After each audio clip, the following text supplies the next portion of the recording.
أعوذ بالله من الشيطان الرجيم بسم الله الرحمن الرحيم السلام عليكم ورحمة الله. الحمد لله رب العالمين والصلاة والسلام على أشرف الأنبياء والمرسلين سيدنا وحبيبنا وشفيعنا وقرة أعيننا ومولانا محمد وعلى آله وأصحابه ومن تبعه بإحسان إلى يوم الدين. قالوا سبحانك لا علم لنا إلا ما علمتنا إنك أنت العليم الحكيم لا حول ولا قوة إلا بالله العلي العظيم أما بعد. Hadirin kaum muslimin dan muslimat yang dirahmati oleh Allah Subhanahu wa taala. Alhamdulillah kita jumpa kembali pada acara kultum kita, kuliah terserah antum. Menyambung kembali tema pada hari yang lalu. Masih berkenaan dengan tanda dan ciri daripada orang yang beriman kepada Allah Subhanahu wa taala. Tanda daripada orang yang bertakwa kepada Allah, yang dengan puasa tujuan utamanya adalah takwa kepada Allah Subhanahu wa taala. Kemarin kita membahas surah Al-Baqarah ayat 1 sampai dengan 3. Tanda orang yang bertakwa, mereka yang iman kepada barang yang gaib. Tanda orang yang bertakwa, mereka orang-orang yang mendirikan ibadah salat. Tanda orang yang bertakwa, mereka yang dari sebahagian apa yang telah Allah rizkikan, apa yang telah Allah karuniakan kepadanya, maka kemudian diinfakkan, maka kemudian dibelanjakan kepada jalan yang diperintahkan oleh Allah dan juga Rasulullah sallallahu alaihi wasallam. Pada kesempatan sore hari ini kita akan membahas takwa pada surah Ali Imran ayat 133 sampai dengan 134. Allah Subhanahu wa taala berfirman, A'udzu billahi minasyaitonir rajim. Wasari'u ila maghfiratin mir rabbikum wa jannatin 'arduhas samawati wal ard u'iddat lil muttaqin. Dan bersegeralah kalian kepada ampunan Allah Subhanahu wa taala dan juga surga yang luasnya seluas langit dan juga bumi. Yang surga ini disediakan bagi siapa? Uiddat lil muttaqin, bagi orang-orang yang bertakwa kepada Allah Subhanahu wa taala. Siapa di antara orang yang bertakwa menurut surah Ali Imran ini? Alladzina yunfiquna fis sarra'i wad-dharra'i wal kadhiminal ghaidh wal 'afina 'anil nas wallahu yuhibbul muhsinin. Pertama, mereka orang yang senang untuk mendermakan hartanya di jalan Allah. Pada bagian ini kita melihat adanya kesamaan dengan surah Al-Baqarah ayat yang ketiga, di mana orang yang bertakwa wa mimma razaqnahum yunfiqun. Maka dalam surah Ali Imran ini terdapat kemunasabahan, terdapat kecocokan antara satu surah dengan surah yang lainnya, antara satu ayat dengan ayat yang lainnya, bahwa betapa seseorang yang mendermakan hartanya di jalan Allah merupakan bagian daripada tanda utama orang yang bertakwa kepada Allah Subhanahu wa taala.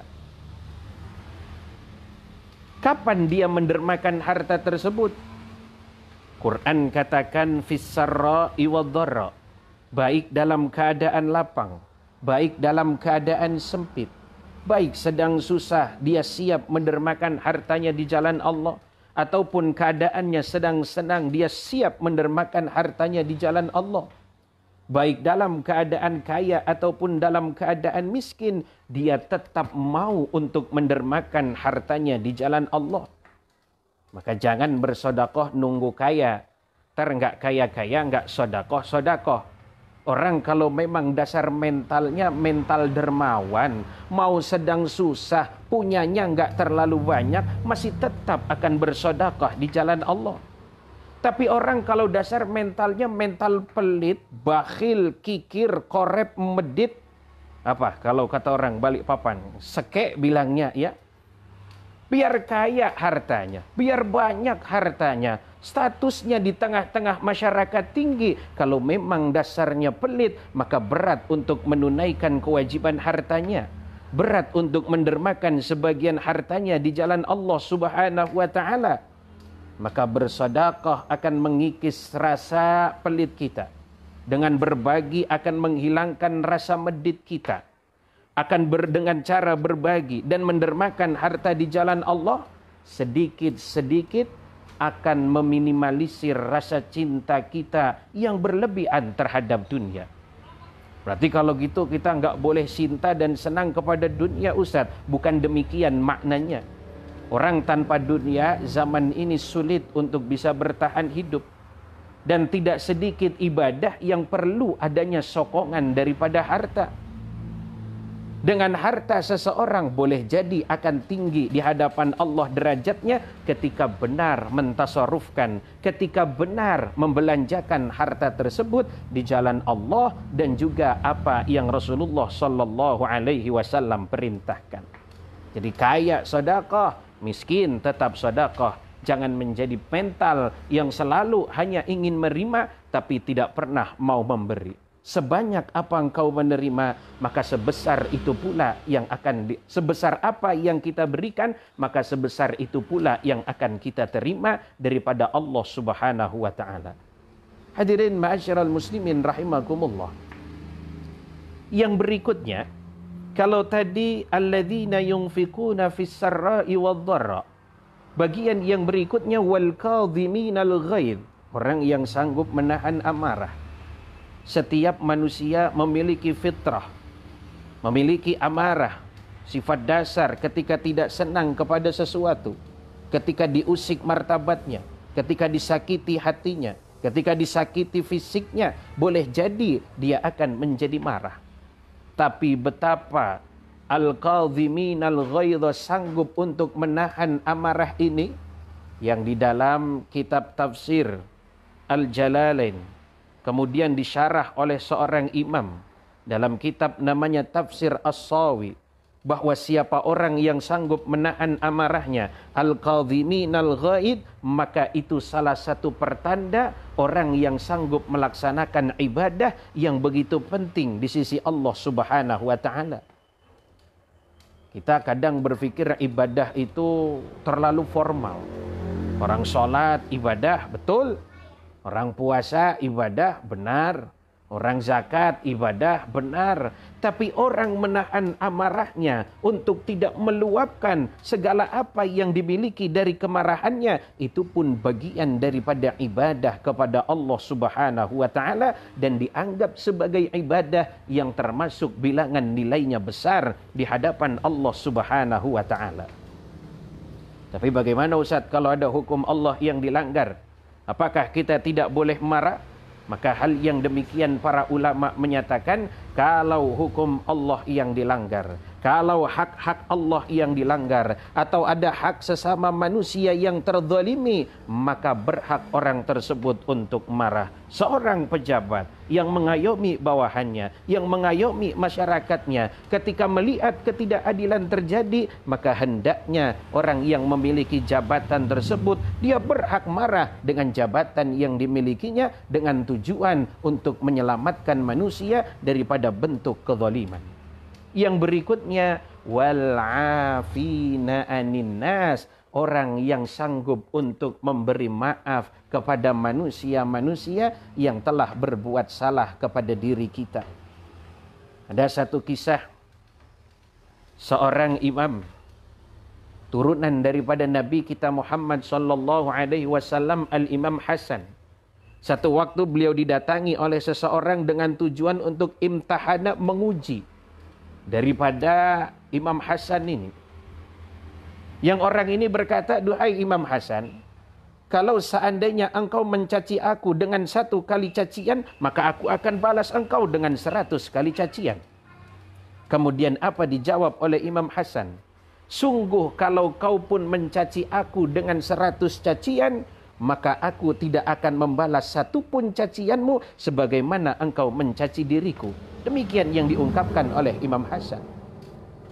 Hadirin yang dirahmati oleh Allah Subhanahu wa taala, wal kadhiminal ghaidha wal 'afina 'anin nas, menjadi pemaaf kepada sesama. Memang berat untuk memberi maaf. Orang meminta maaf pernah salah kepada kita, disakiti hati kita, disakiti fisik kita, atau bahkan boleh diambil segala apa yang menjadi hak-hak kita. Orang ini datang kepada kita meminta maaf, maka Quran katakan, kalau kau mau termasuk golongan orang yang bertakwa, jadilah pemaaf terhadap orang-orang yang pernah menyakiti diri kita.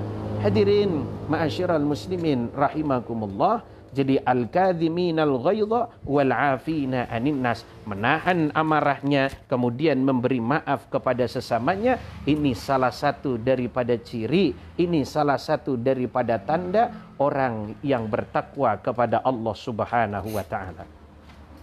Kemudian apa kata surah Ali Imran yang berikutnya? Walladzina idza fa'alu fahishatan aw dhalamu anfusahum dzakarullaha fastaghfaru lidzunubihim. Ada orang yang boleh jadi satu waktu dia melakukan perbuatan fahisyah, tindak kekejian. Dalam tafsir dikatakan kamatsaliz zina, salah satu contohnya adalah perbuatan zina. Ini termasuk golongan daripada perbuatan fahisyah.